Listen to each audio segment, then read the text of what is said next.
नमस्कार दोस्तों। आज हम बात करने वाले हैं भारत के संविधान के कुछ ऐसे अनुच्छेदों की जिन्हें संविधान की आत्मा, लोकतंत्र की आत्मा, संविधान की रीढ़ की हड्डी जैसे विशेष नाम दिए गए हैं।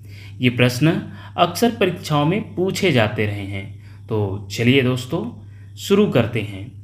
अनुच्छेद 32 आर्टिकल 32 जिसे संविधान की आत्मा, सोल ऑफ द कॉन्स्टिट्यूशन कहते हैं। वैसे तो संविधान की प्रस्तावना को संविधान की आत्मा कहा जाता है, लेकिन डॉक्टर भीमराव अंबेडकर के अनुसार article 32 is the heart and soul of the constitution. याद रखिएगा, इन्होंने डॉक्टर भीमराव अंबेडकर जी के अनुसार अनुच्छेद 32 को संविधान का हृदय और आत्मा कहा गया। अनुच्छेद 32 नागरिकों को मौलिक अधिकारों की सुरक्षा के लिए सीधे सुप्रीम कोर्ट जाने का अधिकार देता है। आखिर क्यों संविधान की आत्मा कहा गया? तो उसका उत्तर है क्योंकि अगर अधिकारों का संरक्षण नहीं होगा तो बाकी सभी अधिकार व्यर्थ हो जाएंगे। इसलिए इसे संविधान की आत्मा कहा गया। अगर संविधान को जीवित रखना है तो उसके अधिकारों की रक्षा जरूरी है, और यही काम करता है अनुच्छेद 32। इसलिए इसे संविधान की आत्मा कहा गया।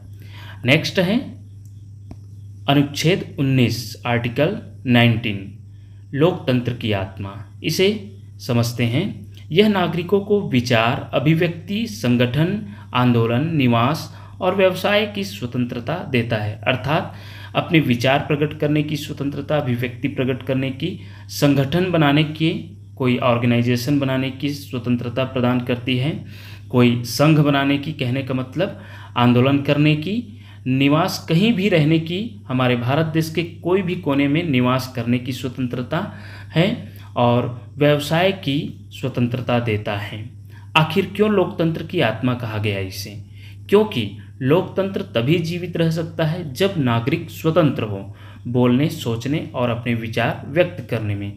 अर्थात लोकतंत्र का आधार है स्वतंत्रता, और अनुच्छेद 19 इस स्वतंत्रता की गारंटी देता है। इसलिए इसे लोकतंत्र की आत्मा कहा गया। आइए नेक्स्ट है राष्ट्रीय कर्तव्यों की आत्मा। यह नागरिकों के मौलिक कर्तव्यों, फंडामेंटल ड्यूटीज़ को बताता है, जैसे राष्ट्र का सम्मान करना, पर्यावरण की रक्षा करना, वैज्ञानिक दृष्टिकोण अपनाना आदि। आखिर क्यों राष्ट्रीय कर्तव्यों की आत्मा कहा गया इसे? तो क्योंकि अधिकारों के साथ कर्तव्य भी जरूरी है।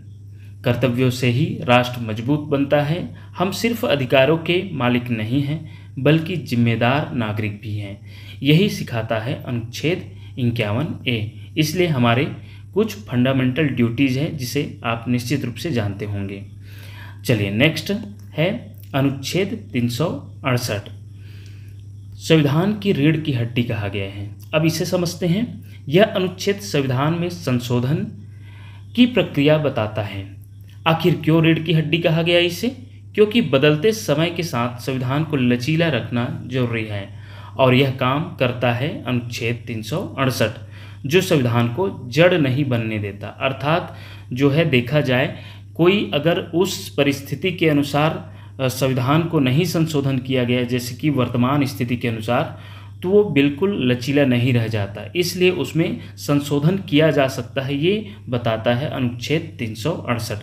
समय के साथ बदलाव जरूरी है और संविधान को बदलने की ताकत देता है अनुच्छेद 368। इसलिए इसे संविधान की रीढ़ की हड्डी कहा गया है। आइए देखते हैं अनुच्छेद 40 आर्टिकल स्थानीय अनुशासन स्वशासन की आत्मा, या इसे स्थानीय अनुशासन की आत्मा भी कहते हैं। राज्य को यह निर्देश देता है कि ग्राम पंचायतों की स्थापना की जाए और उन्हें सशक्त बनाया जाए। आखिर क्यों स्थानीय स्वशासन की आत्मा कहा गया? तो क्योंकि यह लोकतंत्र को जड़ स्तर अर्थात जमीनी स्तर तक पहुंचाता है। यानी गांव तक सरकार का जो भी जन कल्याणकारी योजनाएं होती हैं, उसे इसके माध्यम से, स्थानीय स्वशासन के माध्यम से पहुंचाया जाता है। भारत में लोकतंत्र सिर्फ संसद तक सीमित नहीं है, यह गांव-गांव तक फैला है, और यही सुनिश्चित करता है अनुच्छेद 40, जो कि पंचायती राज को दर्शाता है।